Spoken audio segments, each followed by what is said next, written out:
Hey folks, welcome back to another video. We're going to finally get into the V65 Sabre. Been a long run trying to get up to this point. All this stuff I've had to do around here to get prepared for the mini split system.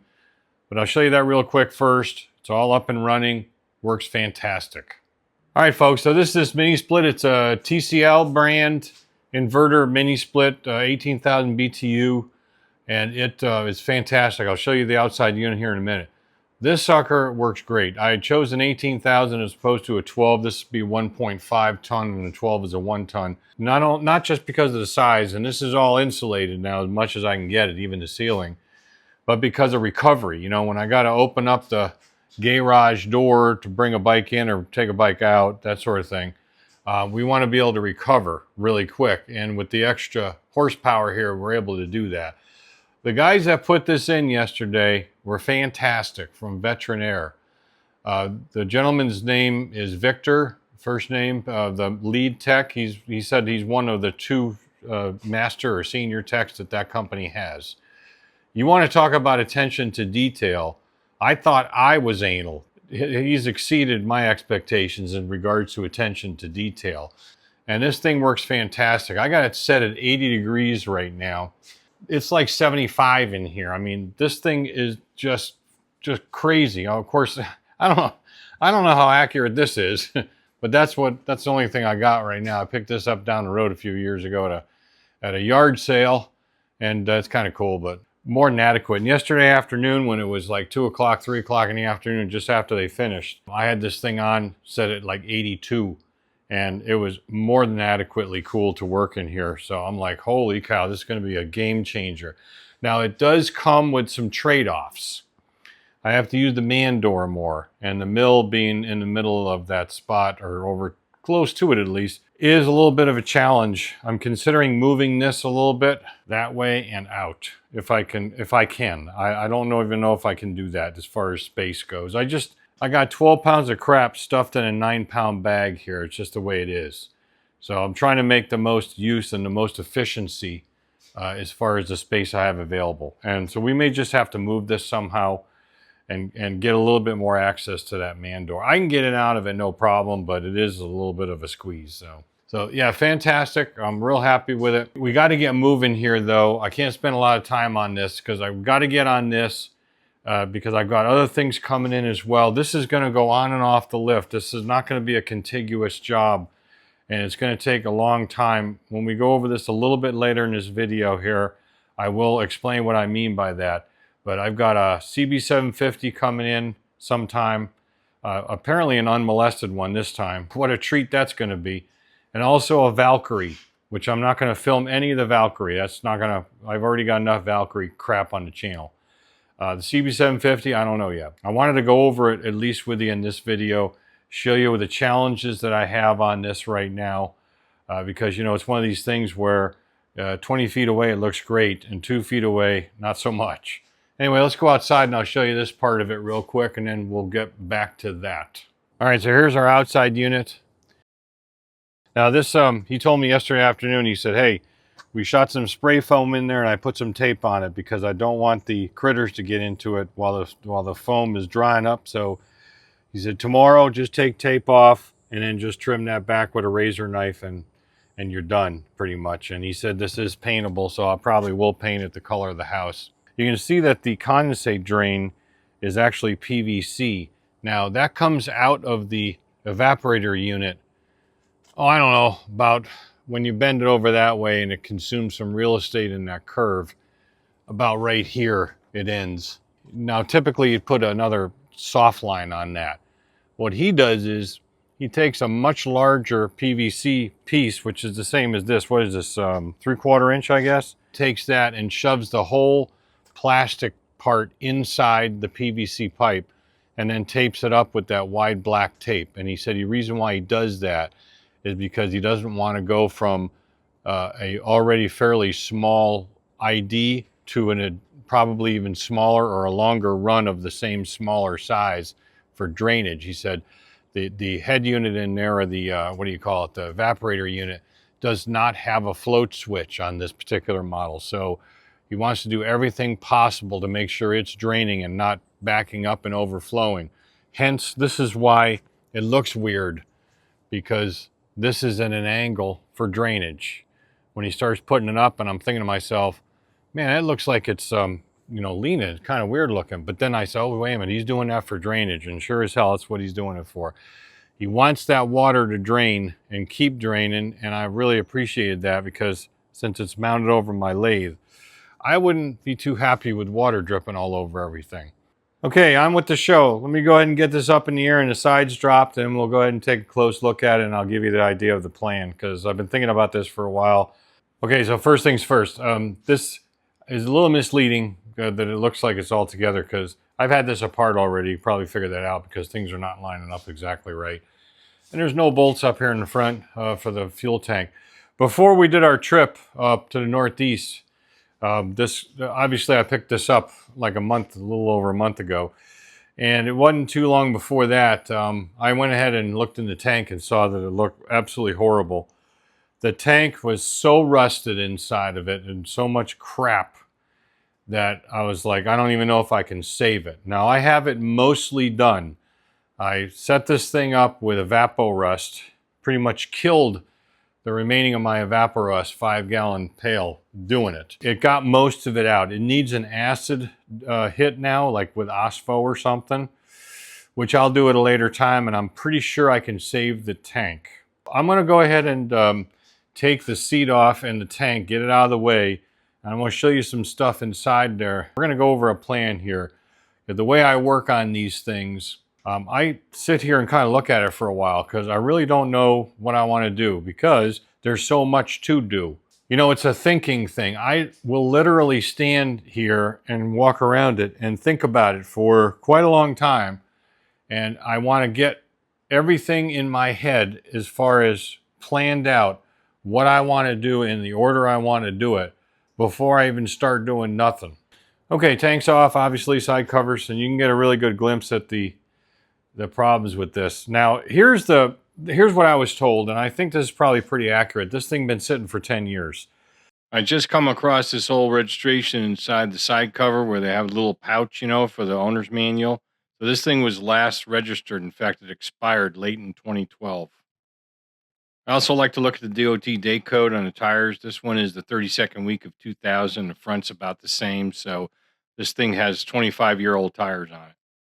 I got it from a young guy who got it. He essentially was helping an old guy. I'm not going to say what city, but let's say it was in a nearby county, all right? He said he was helping the old gentleman who had health problems, who couldn't ride it anymore and has been parked for 10 years. Everything that he told me checked out, because I had an appropriately signed and executed clear Florida title, and I had no problems with that passing muster with the tag office. So I've already got this transferred in my name, and I even have a tag for it. So far, everything he told me has been dead nuts accurate. There wasn't any BS. And so I trust what he said at this point, because I've got no reason not to. And since he told me it's been sitting 10 years, I'm going to go with that. And it sure looks like that, the way it's been sitting, you know, as far as the condition of the tank and everything else around it. When I first put my peepers on it, when I was going to buy it, I was really concerned about all this corrosion on the aluminum. In particular on this side. This is probably the worst I've ever seen. I mean, this is like salt water crap, you know, and I said, oh crap, this thing looks like it's been in a flood. But no evidence of that I can tell, because underneath here is not as bad down here. So it's all from the top down, like condensation, or perhaps it was outside with a cover on it, a lot of moisture. I don't know. Now, I did look, I have a copy of the original title. I always do that. I take an original title that I get, I make a photocopy of it before I take it to the tag office and transfer it for reference in case I need it. And so I went and looked at the previous owners, who supposedly was the original owner, according to this young man I bought it from. Apparently from another state, because the title date in Florida was like 1999. This is in 85, so you do the math. So that address, I looked up because I have that original title, and it's nowhere near the water. And I even looked up that county's flood map just to see. And he's like, that particular property, Assuming this is where the bike was parked, I've got no particular reason to think it wasn't. You know, there was no chance of any flooding there. They're not even a 100-year storm flooding as far as the flood map goes. So I'm pretty confident this has got no flooding history, and it just doesn't look like it. Remember how the shadow, the sidecar rig looked? You know, up to a certain point, it was almost like a line of delineation or demarcation. I guess when we pull the final drive and the drive shaft, you know, maybe we'll know for sure. Hopefully I don't have a heart attack, but I don't think that's the case. And the exhaust underneath there where that, it's not a catalytic converter on these, but kind of a connection or resonation chamber in there, that is not all rusted out. It's in pretty damn good shape, actually, just some surface rust. So it just doesn't look that way. I think this is just, again, from sitting around. This is so pitted out, I'm not even going to use this. It's probably the same damn one that's on a V45, to be honest with you. And I got another one of them out in the shed. It looks exactly the same. So we may just have something to replace it anyway. These we'll send out for vapor blasting. I know a guy locally now that's got a vapor blaster. So I take the air box top off, and I'm looking down in there because this is all that's left of the air filter. That's it. And there's your air box. There was no evidence of any critters in it. Here's the fuel sensor. Actually cleaned up pretty damn good so far. I think I can actually save this. But again, this is all full of like mold and stuff, and it does not look good as far as that goes. But I don't see any pieces that have fallen in there, and that screen probably protected that. I don't know what happened to the parts that are no longer there. I don't know. Now, the things that kind of confuse and concern me a little bit, somebody changed the spark plug wires from the coils down to the caps here. These are incorrect, and there's new spark plugs in it. I pulled all 4 spark plugs before our trip and stuck a Borescope down. What I could see of the bores, they look fantastic, and I squirted some fogging oil in there anyway, and then just let it sit because and put the plugs back in because we had to go. So I'm pretty confident I don't really have a serious engine problem. I tried barring it over in 6th gear before I picked it up with it on the center stand, and I think the motor seemed to move. I didn't want to do it much though. So my plan of action is as follows. First thing we're going to do is take the whole top part off and get the carbs out. And I want to look down into the intakes, set the carbs aside. I'm not going to crack the carbs open yet. It's the engine that I'm mostly concerned about. This is what I was talking about before, priorities. What good is the rest of it if there's major engine problems? Now, these V65s had a history of some transmission problems, 2nd gear in particular. We're not going to know that until we get it back on the road. And that's the objective here. The objective is a refurbishment. And then at some point, might actually take the motor out and then clean everything up and paint stuff. But why do it now when we're not sure if the engine is 100%? The coolant looks fine. Nothing wrong with that. All, green coolant. Looks good. And the engine oil looks good. Probably should have mentioned that first. So it's got a dipstick tube. Yeah, a dipstick down in here, as opposed to a sight glass. I mean, the engine oil looks really good. It's not bad at all. And there's a little bit of crap on there, but, it looks like it might be technically a little overfull. Doesn't really smell like gas. I don't think there's any water inside that crankcase, but we are eventually, of course, going to drain that out. So I took a little engine oil off that dipstick after sticking it out a few times, and this is the engine oil on a white paper towel here. I mean, it's not bad. It doesn't smell bad at all. Okay, so after all that, get the carbs out, get the head covers off, then we'll pop the alternator cover off over there, the one that's all corroded, so we can bar the motor over by hand. And then at that point, if it's moving nice and free, without the spark plugs in, we're going to hit it up with a battery or jumper pack and then crank it over with the starter. Let it spin for a while. And then at that point, I'd like to run a compression test on it. It's kind of pretty much the exact same order of operations I used on the VFR.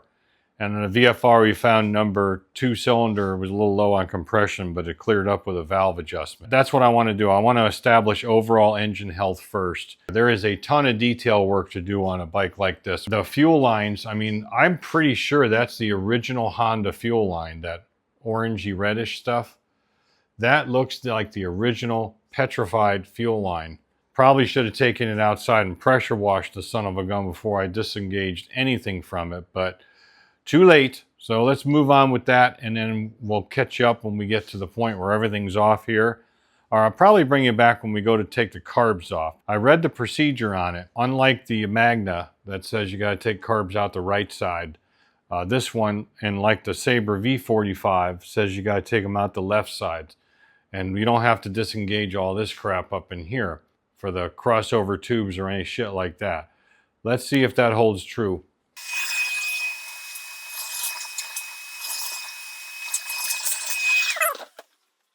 Well, they don't look so great, but there's where all your air filter, part of it, material went, all that foam. Let's see, that's number 2 and number 4, the ones we can see. But, you know, I'm going to vacuum this out, and then we'll continue on with the surgery here. The reason why I'm concerned about this, and I failed to mention this before, why would you put these on with new plugs if you weren't trying to start the thing? So I think somebody was trying to start this. And if that's the case, they're cranking it around with all that crap in there. And if that's the case, then it got drawn into the engine. But if it's just foam, who cares? Probably not going to be a problem. If it was other stuff like hard crap like walnuts and shit like that from little squirrels or whatever, that might be a problem. But I don't see any evidence of that based on what I could see with the Borescope so far. These like look brand new. All right, so when you're doing these V4 carbs for removal, I'm following the service procedure. Obviously, I've gotten all the cables off and so forth, and the band clamps loosened. Unlike the 8283 Magna Sabre service manual, it does not say to either loosen or unloosen on the carb side or the engine side, or both, or either or, especially in reinstallation, which I actually haven't gotten to in that chapter yet. But we're just going to go ahead and get these off and then figure it out at that point. Now, I'm thinking we need to probably pull the carburetors out of the holders and then get the holders out of the way. That's what I'm guessing, at least on these 2 and 3, you know, carburetors, which are kind of more set up like downdraft carbs in the front here. 2 and 4, I'm sorry, I said 2 and 3. Let's bring out Bertha. Oh yeah, Bertha fits better. There we go, there's one. Yeah, they just cracked. Not the metal, the rubber, obviously. All right, there's something going on here that's not supposed to be going on where it's going. You know what? That service manual's wrong, or I misread it. Doesn't say nothing about disengaging the cooling. Yeah, we got to get rid of all this. This is part of the damn case. I'm glad I didn't force that anymore. Thermostat housing is attached to the airbox, just like sort of is on the Magna. There's kind of like a tang or something. So I'm lifting this up, this whole thing's going. I'm like, wait a minute, why is that happening? Well, because it's connected, dummy. And like I said, I don't see any information on that in the service manual. It does not say that to take these carbs out. Well, I'm absolutely feeling like an idiot here. I don't know why I didn't realize that. No damage, but you have here's your thermostat housing and a little connector tube that goes up to the radiator. There's a crap load of rust on the outside of it, not the inside. The inside looks pretty good on this end. Just holds into this thermostat housing with a couple of screws, and then that goes down like this and into your first crossover tube, and then over to the next one. And then there's your lower crossover tubes there. I don't know why I didn't realize that. I'm certain that I read the complete procedure for taking these carbs out, but I could have missed something. I should have known that though, you know? Yeah, pretty dumb. I gotta take the fuel lines off here too, obviously. I'm just gonna cut them because they're petrified.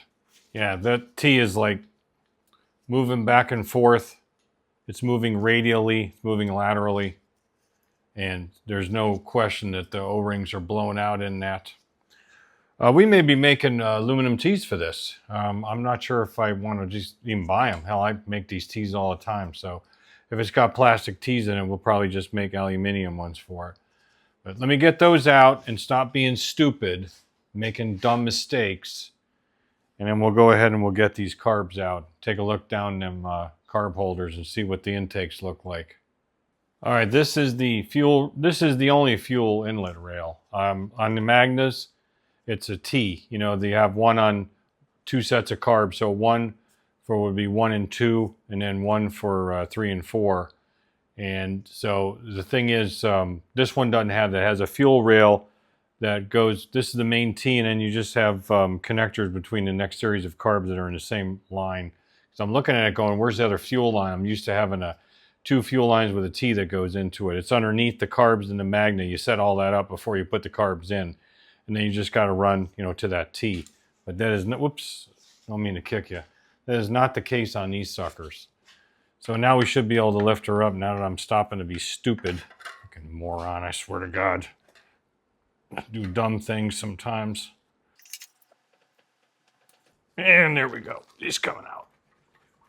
There we are.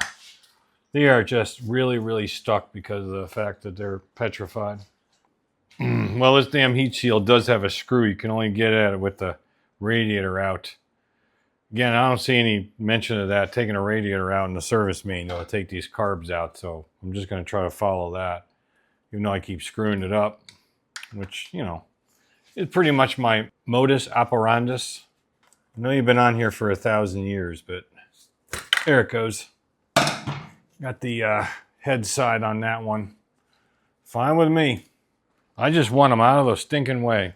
Well, I can't get these out the left side without getting this heat shield out of the way. And I can't get that out of the way without taking the screw out in the center of it. I can't get the screw out without taking the radiator out. So this is very similar, if not identical, to the order of operations that I would do it on the Magna, which I've done a number of times. So I'm just going to follow that because what I'm reading in the service manual does not jive with what this actually is.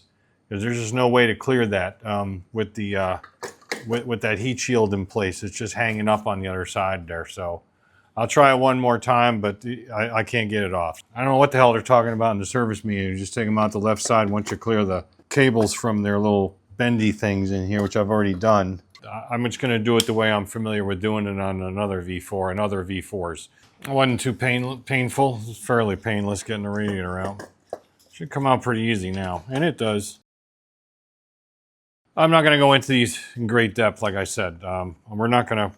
I don't really care at this point about these guys. I have some friends that attached for a ride down the road at light speed. And we're going to worry about these at a later time.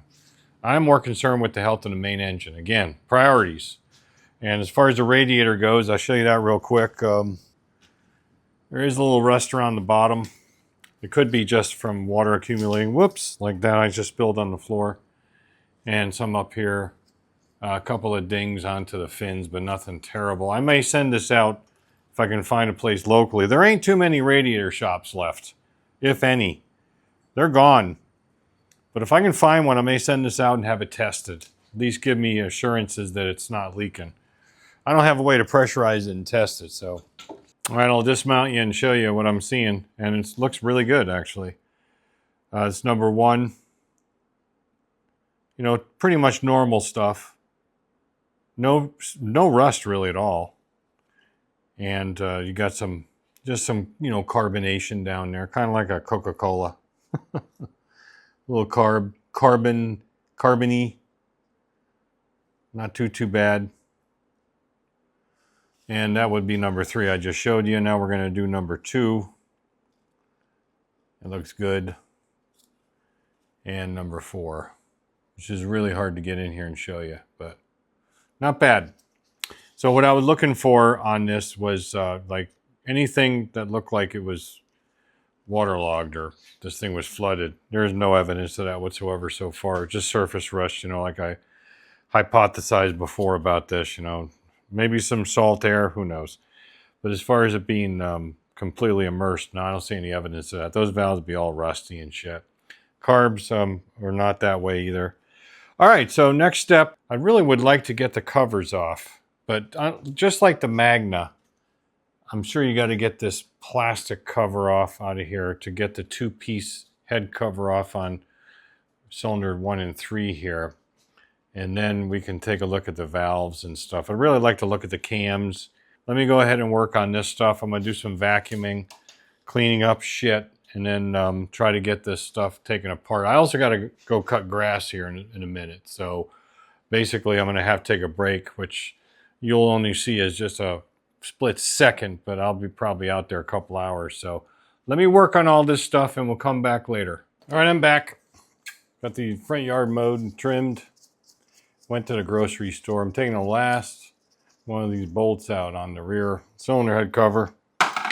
By the way, getting this plastic pan out in this one, no drama, you know, compared to the one in the Magna over there. Makes you want to reevaluate life choices taking that out. So what I'm finding in this is a kind of a contradiction. There are certain things that are like never seized and protected as far as threads, and other stuff that's just completely corroded as far as fasteners go. So it's actually pretty interesting, the different things that I'm seeing in here.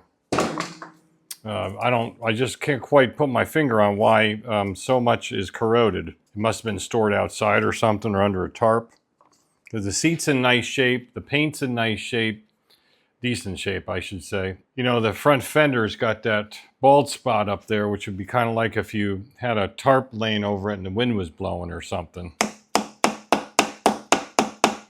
on, this has got to be two-piece. There's a gasket in there. There we are. Well, that's no drama either compared to the Magna. No drama. Nice and clean on the inside. Not so much on the outside. There'll be an arrow on this too. It's up here in the front. I'll show it to you. It indicates the front. That was pretty dumb. I mean, orientation when you go to install the thing again. Same thing on the Magna and these other V4s. It's got this that points toward the front, so you know which way this thing goes. I got gaskets for this. I know they're gonna fit. Sure as hell ain't much oil up here, which makes sense. Thing hadn't been running like 10 years probably. Yeah, before I bar this over, we'll dribble some oil in there, and but it looks okay overall. I don't know where it is in position on the crank, but the other side looks pretty good.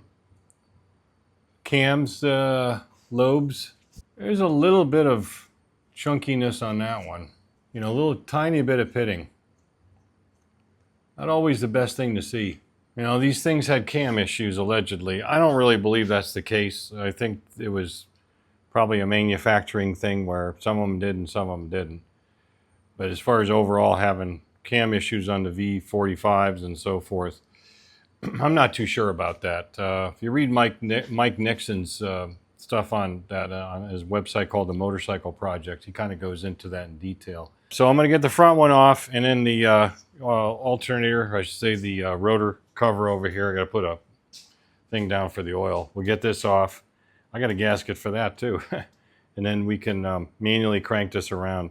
On these Hondas, there's a arrow on it that tells you the direction of rotation too, by the way. We should see that when we take cover off, so that helps a lot. All right, cover's off, plugs are out. I just have some, you know, tampons in the holes there because I blew those out prior anyway. And you can see there's an arrow right here, so the direction of rotation is clockwise. Let me go get some Earl and squirt her up on the cams and so forth, the cam lobes and the rockers. And then we're going to go ahead. I just want to bar it over manually and see how it feels. And I think we're going to do at that point is we'll do each pair of companion cylinders, and we'll bring the bores down, and then we'll stick the dangly bit back in. We'll take a look at them, and I'll show you what that looks like. The ones I saw just were in the position it was in before looked pretty good. But I'd certainly like to check all four. Three, yeah, it's a triple. What an idiot. And then we'll put a jumper on it and spin it around, see how that sounds. Alrighty, last two. Give it a good squirt.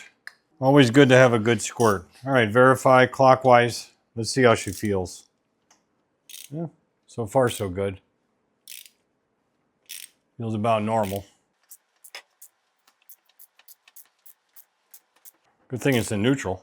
All right, number one intake. I'm sorry, one exhaust just opened. So let's go over to one intake is opening now.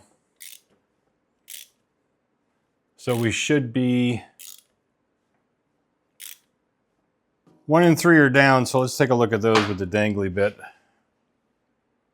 I don't have the memory card in, so I don't feel like going to get it. See if we can get the glare out of it. So that's number one. Cylinder walls look pretty damn good from what you can see. If I go to the side camera, not much better, but the way the angle is, but you can see those walls are actually pretty, whoops. Yeah, you can see that. That's the light reflecting off the walls. The valves are a little chunky, obviously, because the way the thing's been running and not running for a long time. You know, you can see it on the right side there. That's where I probably squirted some of that oil in. I always do that on a motor that's been sitting for a while. And I knew we had to go away, so I really didn't have much of a choice to do it except right then and there. And then just leave it. Okay, here's number 3. Again, some crap on the pistons, but the walls look pretty damn good. I mean, I'm seeing cross-hatching and little line right there. You can see it right there. See if I can get it out of the glare. You know, right about there is a little vertical line. See it right there. That's not good. All right, so 2 and 4 look about the same. And, I mean, I really don't like the way the tops of those pistons look. Could be from just sitting for so long, and it's just got junk.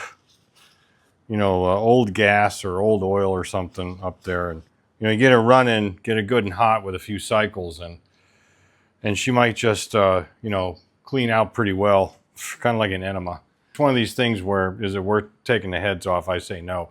What we're going to do next is going to tell us that, you know, when we do a compression test on it. So let me go get set up for it. We'll start with number 1 here, get a battery jumper on here. I got the key over in the tank, so we'll actually use the, you know, the starter button and so forth and see if that circuit works. And go from there. Okay, we're all hooked up, and I disconnected the fuel cut relay on these things. That's the relay. This guy right here. That reads you know, a cycle as far as the engine turning, then it'll engage the fuel pump. I don't want that fuel pump to turn on, so let's see what we got. Contact.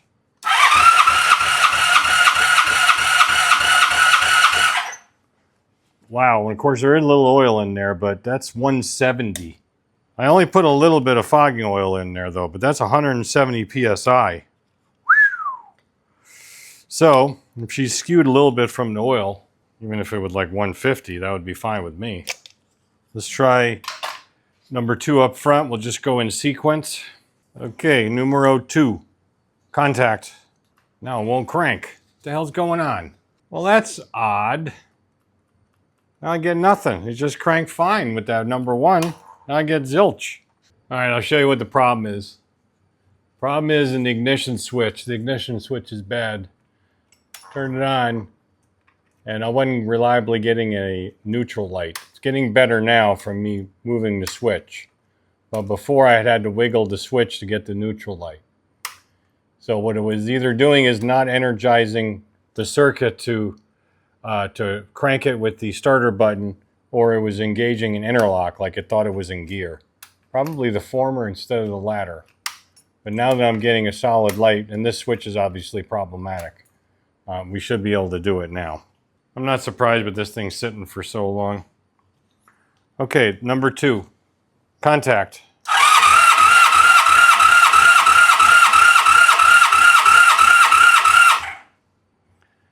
About 160.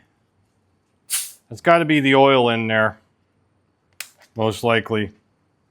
Changing things around because, again, I have some fogging oil in each cylinder. You know, that's good. I mean, I'm okay with that. Can't talk. I'm okay with that for sure. All right, here's number 3, and I do have a neutral light, so we should be good to go. Contact.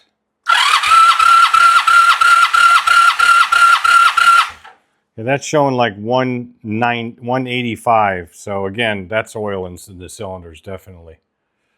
So that's from what I put in there, because you know it's varying amounts. I don't wish that I didn't do that, but you know I had no idea what the status of this engine was, so I'm definitely going to put a little fogging oil in there.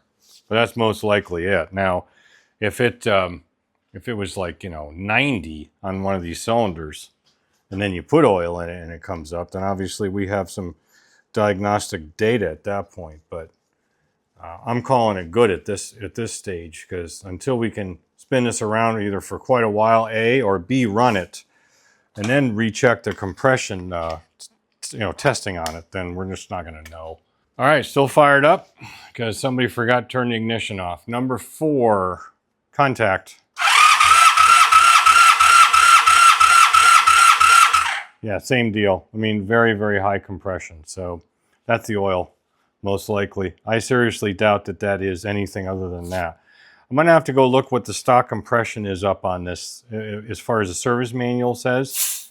We're going to do a valve clearance check on it anyway. We'll make a note of number 2 is a little bit lower than number 1, probably lower than all the other 3 actually. And we'll take a look at the valve clearance on them and redo a valve clearance, you know, check a valve clearance, make an adjustment at the appropriate time, and then I'll check them again. But yeah, that's pretty good. I mean, it's artificially high because of the oil, there's no question about it. Oh, it's pumping oil. That's nice. That's always a good thing when it pumps. Yeah, pumping is always good. All right, the cylinder compression right here is 184 psi plus or minus 28. So if you were at, you know, 155, you know, you would be very close to that 28. You're never going to get a motor like this to be running at full compression. That's a brand new motor. They warm them up generally and they're in the most optimum conditions, and then they test the compression. Or it's calculated mathematically, I don't know. I did check it once off camera trying to figure out why it wouldn't crank, and it was the lowest then. Then when you saw it, it was actually higher. So there may be some crud in those valves, the valve seats, and they'll blow out, you know, when it starts running. But like I said, the valve clearance check is going to tell us a lot.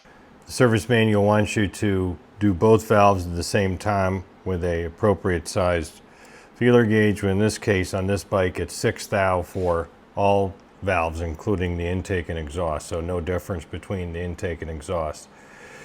But they want you to use a special Honda tool that kind of locks this this rocker arm here.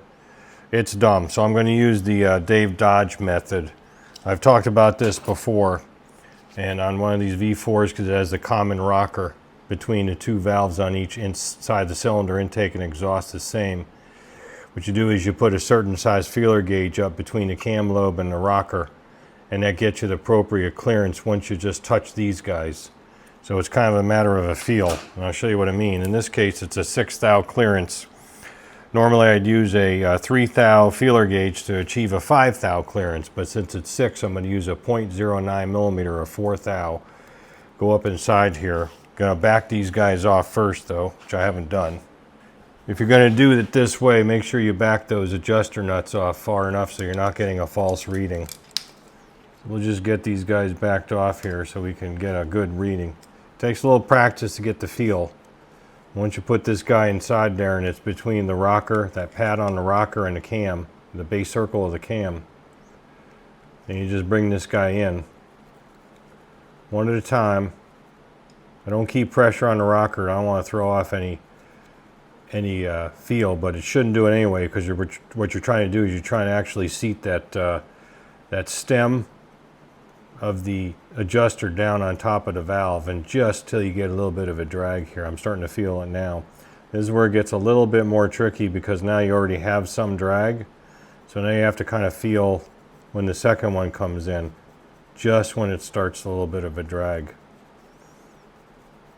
Like I said, it takes a little bit of time to get the feel, but now it's starting to get a little heavier, the drag. And now we just kind of feel it and go, all right, that feels pretty good. That's it right there. So now, to tighten these guys back up, the Dave Dodge method, rest in peace Dave, is to crank this over till you have full pressure down on them valves, then tighten the nuts and the stems won't turn. And that does work on these. So we'll go ahead and we'll bring that down so the valve is open. There we go. Just hand tighten them nuts. Now there's a torque spec on these, but I have had horror situations with that torque spec, so I just use a little breaker bar with a 10 mil on it, and I kind of know how tight I want to go with these. But they won't turn now because of the pressure that's on the stems and that very fine thread on the stem. You can get the nuts to tighten up pretty good. I bring them up kind of evenly. I don't really think it matters, but that's how I do it. And that's nice and tight. And that's nice and tight. Double check, triple check. Oh yeah. You're definitely putting enough torque on it. So now we go back to the checking position, top dead center on the base circle.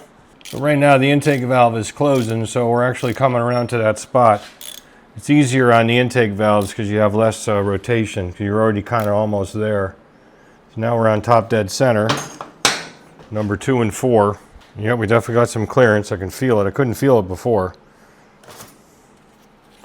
Now we've got our 6th thou, or what is this, 0.15 millimeter, and we check the actual valve clearance down here, and that is about perfect.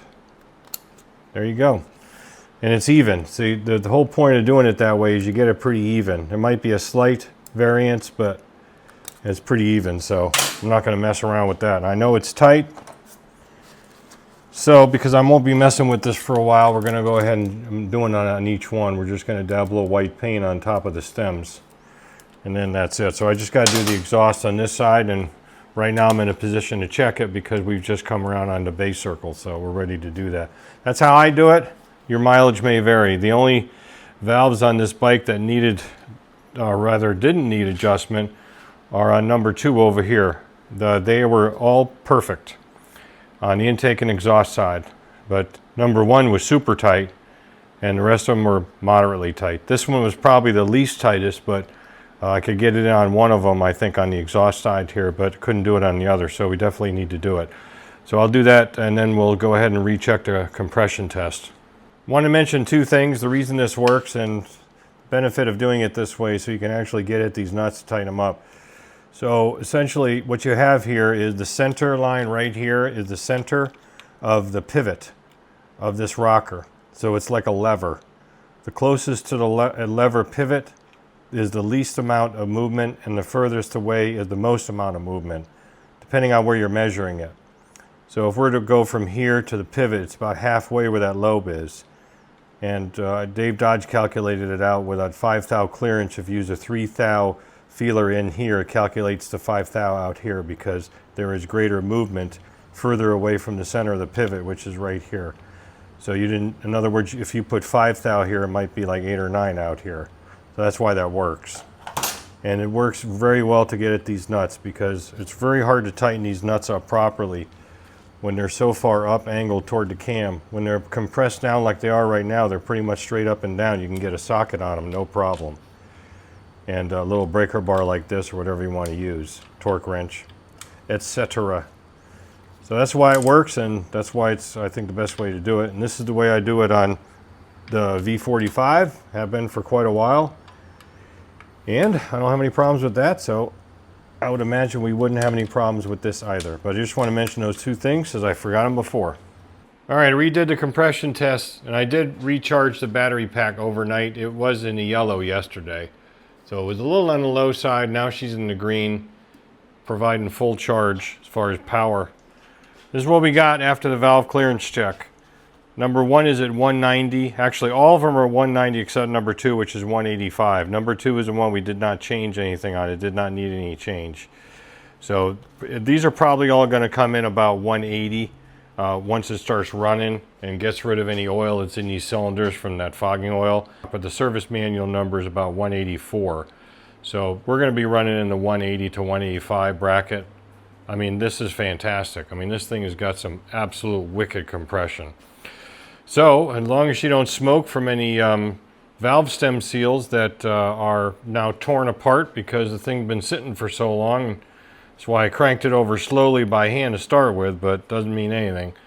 You can still tear them valve stem seals. So if we got smoking and idle and so forth, then we know for sure at that point that we got a problem. But that thing was sitting for some time when I first got it years ago, and that's 43 years old or almost 44. This one's 41. That one doesn't do it. So it's a possibility that maybe we'll get lucky, but we definitely have good compression, so I don't have any concerns about the rings or the valves. So we're going to go ahead and clean up and button this part up. I got to move on to other stuff, and then we'll come back in a future video with some further advancements and further movement as far as getting this sucker back on the road.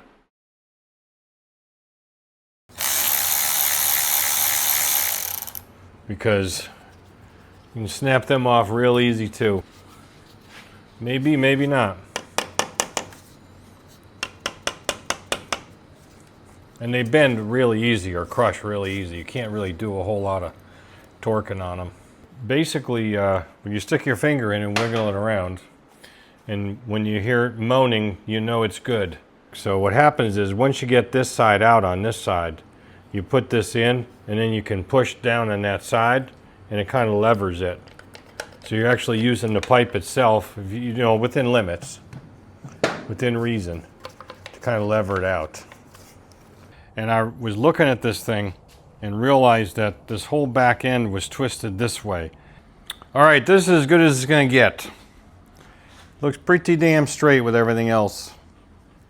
The problem with number 2 was that the diaphragm was torn. That did not happen when I took it apart. It wasn't that stuck. It came out basically like this one did.